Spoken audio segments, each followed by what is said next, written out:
नमस्कार दोस्तों, स्वागत है आपका ITI पेपर्स में। दोस्तों राइट्स ने यानी कि rail India technical and economic service ने अप्रेंटिस की वैकेंसीज निकाली हैं। ये वैकेंसीज ग्रेजुएट लेवल यानी कि engineering, non engineering, diploma and ITIs की होने वाली है। इसका एलिजिबिलिटी क्राइटेरिया क्या है, एज लिमिट क्या है एंड क्या क्या चीजें इसमें फर्दर गिवन है, इस चीज को हम डिस्कस करने वाले हैं। देखिए, जो फॉर्म फिलिंग डेट है 1 दिसंबर से लेकर 20 दिसंबर तक है, यानी कि आपके पास टोटल 20 डेज है। अगर हम वैकेंसीज की बात करें तो ग्रेजुएट के लिए टोटल 117 वैकेंसीज है, नॉन इंजीनियरिंग के लिए 43 वैकेंसीज, डिप्लोमा के लिए 28 एंड ITI के लिए 69 है। जो आपको पर मंथ स्टाइपेंड मिलेगा दोस्तों, ग्रेजुएट के लिए 14,000 14,000 रुपए, डिप्लोमा के लिए 12,000 रुपए और ITI के लिए 10,000 रुपए पर मंथ आपको स्टाइपेंड मिलेगा। देखिए ITI में किस ट्रेड के ऊपर ये वैकेंसीज है। सिविल के लिए आपकी 2 वैकेंसीज है, इलेक्ट्रीशियन के लिए टोटल 4 वैकेंसीज है, अदर ट्रेड जिसमें मैकेनिक, वेल्डर, फिटर, टर्नर और प्लम्बर आता है, लेकिन ये कहीं भी स्पेसिफाई नहीं करा गया है कि पर्टिकुलर मैकेनिकल वेल्डर के लिए कितनी वैकेंसीज हैं। लेकिन जो total number of vacancies given है यहाँ पे 10 गिवन है दोस्तों। जो सबसे ज्यादा वैकेंसीज गिवन है वो कैड ऑपरेटर और ड्राफ्ट्समैन के लिए है, जिसमें टोटल नंबर ऑफ वैकेंसीज 53 हैं। अगर हम बात करें इसके एलिजिबिलिटी क्राइटेरिया की दोस्तों,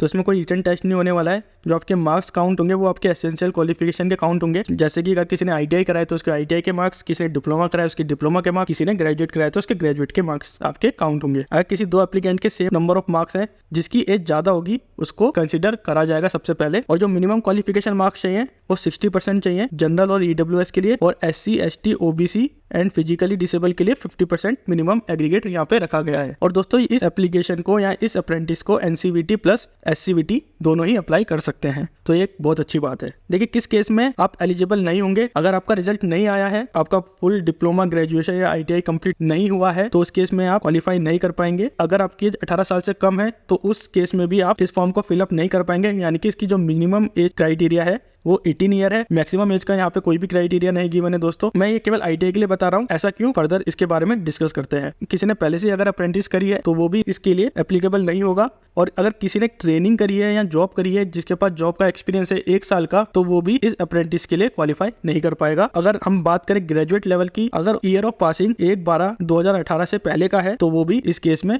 एप्लीकेबल नहीं होगा। लेकिन ये वाली कंडीशन, लास्ट वाली जो 5th नंबर की कंडीशन है, वो ITI और नॉन इंजीनियरिंग कैंडिडेट्स के लिए नहीं है। अप्लाई करने का पूरा प्रोसेस हम नेक्स्ट वीडियो में डिस्कस कर लेंगे, क्योंकि इसमें 2-3 चीजें आपको एक्स्ट्रा करनी होंगी। जैसे आपको NAPS की वेबसाइट पे रजिस्ट्रेशन करना होगा, और फर्दर रजिस्ट्रेशन करने के बाद आपको इसकी स्कैन कॉपी इनके गूगल फॉर्म में अपलोड करनी होगी। देखिए, सिलेक्शन प्रोसेस किस तरह से होगा। सबसे पहले तो आपको मिनिमम क्वालिफिकेशन मार्क्स को अचीव करना होगा। इनकेस अगर आप शॉर्टलिस्ट होते हैं तो आपको इन्फॉर्म करा जाएगा ईमेल के थ्रू, या उनकी आप ऑफिशियल वेबसाइट से भी इस चीज को चेकआउट कर सकते हैं। सो आप ईमेल को रेगुलरली चेक जरूर करना। सत्यापन के समय आपको अपने ओरिजिनल डॉक्यूमेंट्स को कैरी करना होगा। अगर आपको और भी कोई फर्दर इन्फॉर्मेशन की रिक्वायरमेंट है या आपकी कोई क्वेरी है, तो ये इनकी एक ऑफिशियल ईमेल ID है जिसके थ्रू आप ईमेल कर सकते हैं अपनी कोई भी क्वेरीज को रिजॉल्व करने के लिए। तो दोस्तों ये था राइट्स नोटिफिकेशन के कुछ इंपॉर्टेंट पॉइंट्स।